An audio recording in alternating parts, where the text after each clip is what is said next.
Welcome to Coin Local 6 at 11. I'm Kacey Montoya. Occupy Portland is now in its 10th night.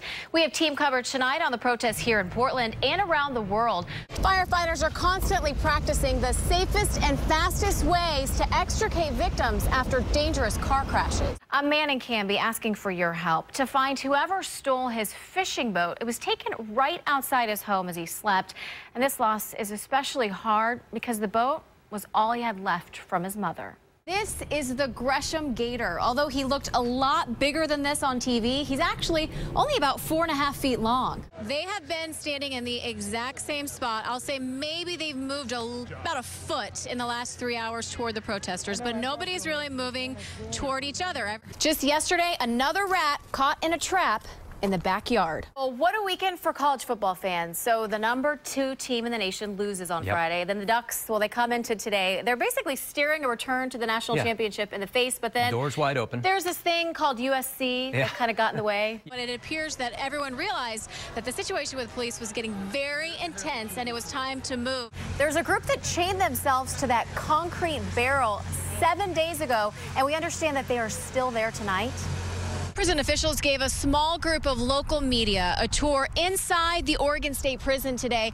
That's where they gave us a close-up look at the execution room. Gift cards that you didn't use from last year. Remember, in Oregon, they don't expire. This is where 43-year-old John Sullivan fell in the water Saturday night around 9 p.m. He was last spotted about 100 feet that way in the Columbia River. Learning that Portland police were delayed getting to a rape call because of Occupy Portland, police chief and potential mayoral candidate Mike Reese tells us there's more to this story. The Secret Service is planning to investigate after a Fox News Twitter account was hacked. Protesters have been using this electric vehicle charging station to charge things like their cell phones. You can see this extension cord over here. This is what they've been relying on for days for a source of power. But when we talked to Mayor Adams this morning, he said he was going to shut this off, and at 1:30 he pulled the plug. The gorgeous weather combined with clear roadways brought hundreds of Portlanders out for the annual Sunday Parkway. Demonstrations spread around the world. In cities in Asia and Europe, thousands rallied, and some of those protests got violent. Taking off the high heels and trading in for running shoes. I can't believe you're doing the midnight run. In the dressing room, I know. I've got my my top and my number and my sneakers, and I'm ready to go, Sally is ready to go, and I can't wait to go home and go to sleep. So, my, how times have changed. All right, thanks, Sally. Was it an accident? Maybe a divorce? A local woman stumbles across a wedding album at a Goodwill store, and now she's trying to track down the owners. Erica Martell says she found this album at the Orchards Goodwill on Monday. There are some clues inside this album. We know the couple's names are Joshua and Shannon. They were married on September 25th of 2004, but so far she hasn't been able to track them down. Developing now, some runners in Sunday's Portland Marathon will help the search for missing Oregon cyclist Mark Bosworth by wearing his photo. This, his family and friends say, they still have a lot to do. Mark's wife Julie says that she talked to some people in their Northeast Portland neighborhood who say they didn't even know he was missing. Mark disappeared on September 16th in Riddle, Oregon, while volunteering with Cycle Oregon.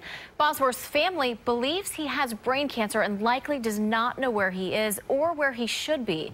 If anyone sees Mark, please call 911. Oh, Kelly, he's in limbo. He says he's waiting day by day to see what happens, especially since he's already waived all his appeals. Haugen tells me that he's the most upset. His family and friends and victims' family and friends are suffering and going on a wild ride of emotions. He's a very handsome man. It's hard to believe she's describing a twice-convicted murderer. And he has a heart of gold, though, you know. Barbara Ariano shows me photos of Gary Haugen from inside prison.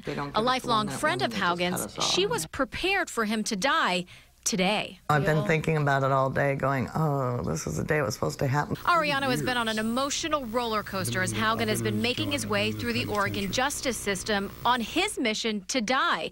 When that will happen is unknown. Governor Kitzhaber issued a moratorium on all executions while he's in office, putting Haugen in a state of limbo. Let's talk about the anxiety and the cruel and unusual punishment, that is bestowed to all involved in relation to, especially my family. Now, my family's they're just so emotionally just I spoke to Haugen's sister, Rita Marie, via Skype this afternoon. She says this process has been very painful. I'm happy because my brother is still alive. I'm sad because, how could the governor do this to our family twice? This is the second time I had to prepare for my brother's death. And it didn't happen, and that's very emotionally draining. The families of Haugen's victims are feeling the same pain. Clorinda Pullen-Perez's husband, David Pullen, was killed by Haugen in prison 8 years ago. It's an incredible injustice. It is injustice.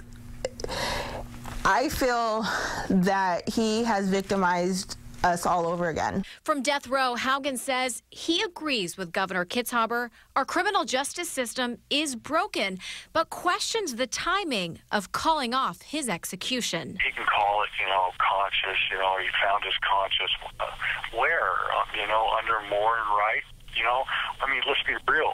He talks about Moore and Wright. Oh, I really struggled, with the execution. And well, which one? Because you hit two back to back in 2 years, and it really didn't seem like any kind of a struggle at all.